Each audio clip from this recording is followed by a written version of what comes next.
Oh my, I'm feeling great. Give me the mic. My tipsy mother-in-law snatched the microphone from my friend during her speech, and I unexpectedly started her own. My father-in-law Mark was drunkenly making a scene with relatives. And to top it off, Ingrid gave a speech that mockingly targeted me. What did I ever do to deserve this? Why do I have to endure all this? I almost burst into tears when my niece's comment dramatically changed the atmosphere of the room. My name is Naomi, a 48-year-old who's put on quite a bit of weight, tagging along with my food-loving husband Trevor. The infuriating part was that he shed weight effortlessly, with just a bit of exercise. Jealous? Now I can eat even more. It made me so mad. I thought about swapping his dinners with Lard for a week. I love him, but right now, I hate his metabolism. Determined to slim down and make him fold for me all over again, I find myself still enjoying delicious meals. Oh well. I married Trevor, a year younger than me, 5 years ago. We hit it off quickly, moving from dating to marriage in no time. But then, the real challenge began. When we went to announce our marriage, my mother-in-law complained, "Why marry someone older who can't even have kids?" And my father-in-law let out a disappointed sigh. Wished for a younger bride. They were rude from the get-go. Trevor warned me his home was like a den of evil. His mom was always harsh on his girlfriend, driving away a past partner he could have married. His dad, a womanizer who had multiple affairs, showed no interest in his wife. Their marriage was rocky, to say the least. His dad's wish for a younger bride was probably to have some eye candy at home. Despite their strong opposition, Trevor suggested we marry without their approval. But I couldn't just do that. I visited his parents multiple times to get their blessing. I loved him and naturally wanted to get along with his family.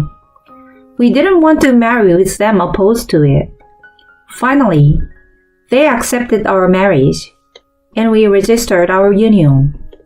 One day, my mother-in-law Ingrid said something chilling. "I was always bullied by my mother-in-law, so I decided I'd bully my son's wife." Her casual demeanor as she said this sent shivers down my spine. It was never about the age difference. She just wanted someone to bully. No wonder Trevor's previous girlfriends were mistreated for no reason. I decided to keep a safe distance. But then, she interfered with our wedding planning, insisting on including her opinions. Why should they have a say? They are not even contributing financially, I thought. However, friends who were already married told me they also considered their in-laws' opinions. It seemed like a common practice to respect the spouse's parents to some extent. I mean, I get it, kinda. It's a big day for their beloved son. Trevor says I could ignore them, but I couldn't just do that. So reluctantly, I agreed to at least listen to them. But I soon regretted my decision. They complained our chosen venue was too expensive, pushing for a place run by a friend of my mother-in-law, a shabby place with bad reviews. Trevor firmly rejected it. But then, they started commenting on the bride's attire, demanding it be cheaper. Ingrid even said I could use her old wedding dress to save money, claiming it would be a waste to spend on something new. As if I'd wear something that's probably covered in cobwebs from sitting around for years. I knew she just didn't want the bride to be the center of attention, so I flat out refused. She kept making all sorts of suggestions, but I knew our wedding would be a disaster if I agreed to any of them. It was a parade of ridiculous proposals, so I ended up rejecting almost all of them.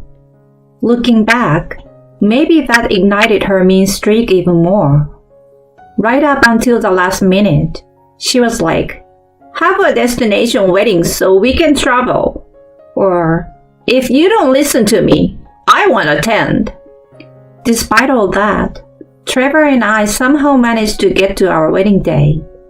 Then, on the day of the wedding, Ingrid showed up in a funeral dress, not a formal black suit, but something that looked unmistakably like mourning attire.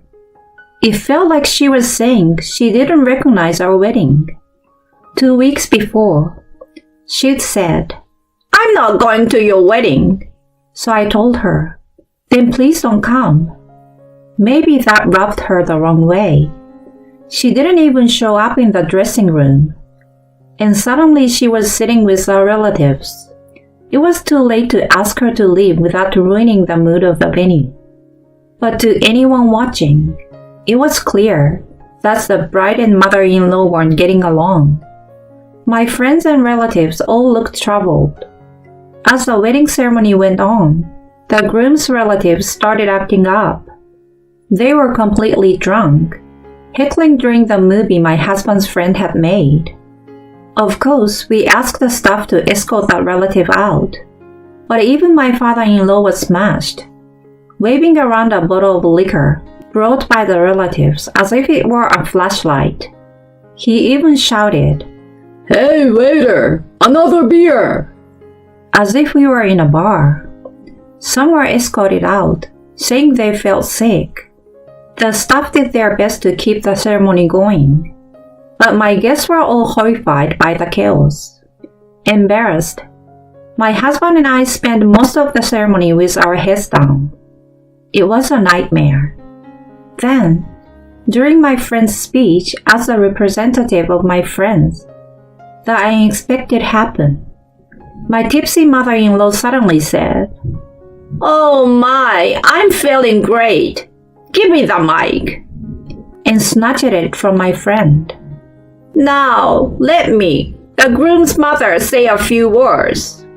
Trevor and I were stunned.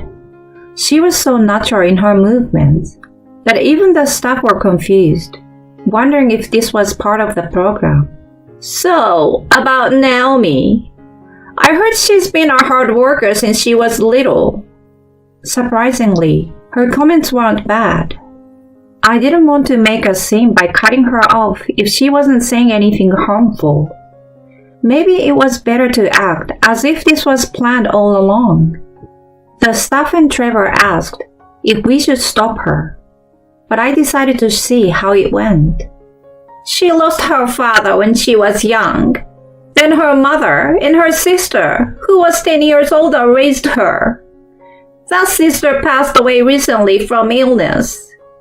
Naomi is a remarkable woman who has experienced hardships unimaginable to my son." Her speech wasn't bad for a while. She acknowledged my difficult life, including my parent passing, and how I managed to go to college with support from my family and sister. It was a heavy topic for a wedding, but all true. Just when I thought she might have a good side, about 30 minutes in, she said, "But don't you think her parents and sister dying young is because she's a jinx?" I was shocked to hear this when they came for the wedding greeting. "Maybe she's just an attention seeker bragging about her hardships. She probably doesn't realize we are not interested in such stories." Everyone, not just me, was dumbfounded by her laughter and words. The shock was amplified because everyone had been drawn into my past, only to be mocked by her sudden turnaround. All she did was expose and ridicule my painful past in front of everyone. During the wedding greeting, I had to talk about my family because I couldn't hide the fact that my parents weren't around. I never intended it to be a sob story. If it were possible, I'd still want to meet my living family members. Why would I ever boast about being unfortunate? I knew it would ruin my bridal makeup, but I couldn't help it. Tears started to fall.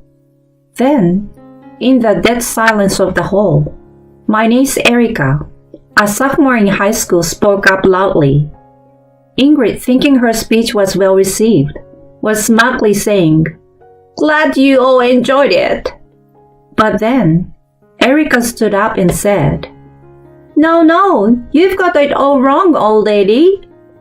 You're here talking about Naomi's misfortunes. Well, what's your point? Look at this awkward atmosphere. Who are you calling old lady? I'm the mother of the groom. You're so disrespectful. Ingrid retorted, clearly outraged. Erica snorted. Who's the disrespectful one? You come to a wedding in funeral clothes and try to make a mockery of the bride. Well, nobody's laughing, so you're just embarrassing yourself. Not only are you disrespectful, but you can't even read the room. Aren't you ashamed? Even a young girl like me can see how embarrassing this situation is. Maybe with age, you'll regress a bit. She raised her hands and shrugged her shoulders as my mother-in-law's face turned beet red. Oh my gosh! Unbelievable! How dare you talk to me like that? Naomi, doesn't your niece know how to speak to her elders? She snapped, glaring at me. I have to say, my niece is right. Your speech wasn't even part of the program, and instead of bringing some cheer, you interrupted my friend's speech with your boring talk. It's just unpleasant. Yo, Mom. I don't know if you were trying to pick on Naomi or what, but can't you see everyone's just appalled? Right now, you're not just picking on her. Like Erica said, you're just being a boring, senseless person. Her face went from red to tomato red, as if it could get any redder. Unbelievable! Unbelievable! Uneffing believable! I'm your mother, Trevor. How dare you embarrass me like this in front of everyone? It just seems like you brought this embarrassment on yourself. Erica chimed in without missing a beat. While the groom's side of the family was too drunk to notice, my guests began to chuckle. You know what? I thought I'd respect my elder and stay quiet. But since you asked, old lady, Erica said, suddenly smiling innocently. Ingrid looked puzzled. That dress you're wearing still has a price tag on it. What? My mother-in-law gasped as the whole erupted in laughter. It seemed everyone had noticed the tag. No one from her side pointed out, probably because they were mostly men and not interested in her dress. No one had bothered to tell her. Wearing a funeral dress to a wedding with a tag still on? Are you getting ready for the next world? You are well prepared, as expected from an elder. But isn't that a bit premature? People like you tend to live long lives, Erica said, laughing gently. My mother-in-law finally seems to feel embarrassed and frantically tried to hide the tag. My father-in-law, seeing this, pointed at her and laughed. Oh, you're ready to kick the bucket already. Ha ha ha. My husband and I, and probably most of the guests, could see her anger, but he and everyone else on his side remained oblivious. Well, I guess I will find a new wife then, he joked, and a relative chimed in. What about Nancy, the hostess? That's right, he agreed, and then all got carried away, completely forgetting about Ingrid. You too? This is unbelievable. Having fun at my expense in a place like this? Just when I thought she was about to explode, she grabbed a beer bottle from a nearby table and marched towards her husband, bottle raised high, declaring, I won't forgive you. He turned pale at the sight. Everyone thought we were on the brink of a police-worthy disaster, when suddenly my niece Erica dashed over and drenched them both with the table's alcohol. Cool off with this. Are you still planning to cause a scene at people's wedding? Staff, Please escort these people out. The crowd, initially stunned by the unfolding chaos, snapped back to reality at her command, and the staff quickly restrained them. When they asked if they should escort my in-laws out, both my husband and I smiled and said, "Please do." Our wedding ended amidst this commotion, but later, my brother-in-law, who's been like a father to me since my sister passed away, joined us to confront my in-laws.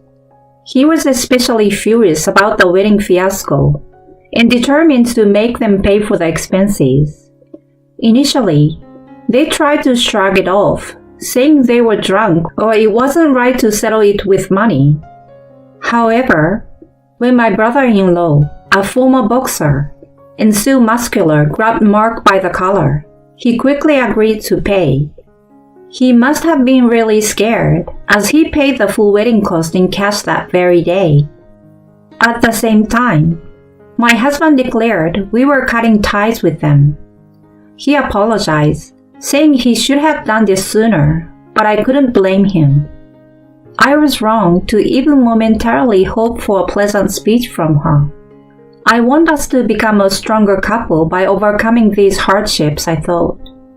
Later, we heard that my father-in-law became wheelchair-bound, and my mother-in-law suffering from rheumatoid arthritis reached out for help. But my husband ignored her plea, saying, "They're not my parents anymore." I recently passed by their old house, now demolished.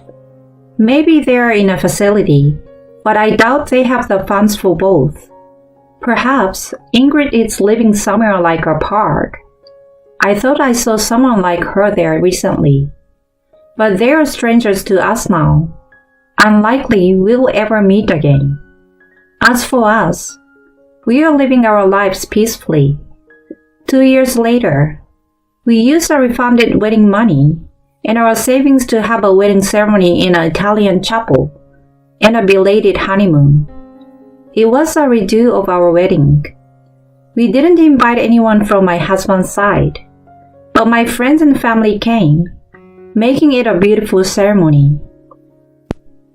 Erica said she was glad our wedding didn't end on a sour note and gave us an expensive gift and a caricature she drew of us, showcasing her art school skills. I felt bad accepting such a pricey gift, but she said, "I see you more as my real sister, so please accept it." How sweet of her. When she gets married, I will repay her kindness 3 or 4-fold, maybe with some furniture. Wearing a wedding dress again at my age was a little embarrassing, but my husband said I looked even more beautiful than before. I had a bridal spa treatment, but I'm sure I haven't changed that much. He's just being kind. However, after the ceremony, we loosened up and indulged in his love for buffets, and at 48, I've gained weight quickly. My husband joked, "You've changed. How about going back to the old you?" I snapped back, "Hush, you're thinning on top, you know." That's our way of teasing each other.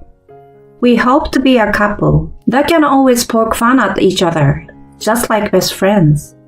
Since it was a late marriage, I want to lose weight to live long and healthy with my husband.